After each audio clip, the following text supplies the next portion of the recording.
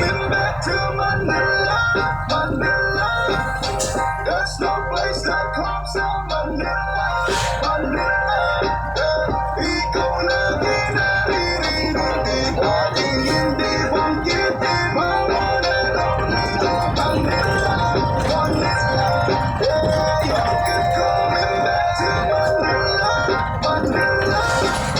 There's no place like home sa Manila, Manila. Ikaw na ginaririnig, di pwedeng hindi banggitin. One and only Manila, Manila. Yeah, yeah.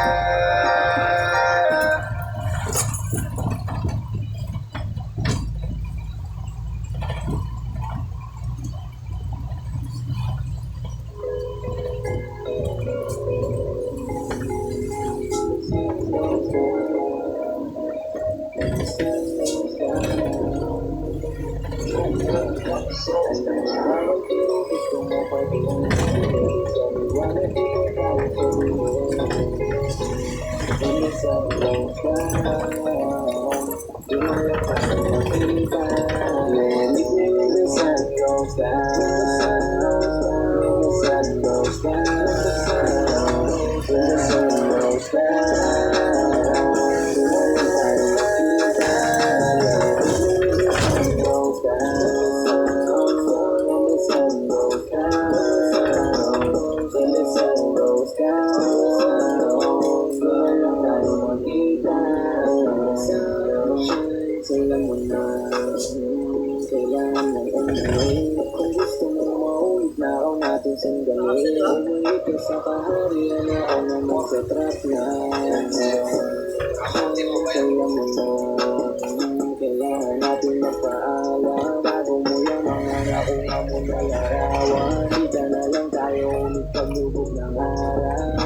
Masarap gawin,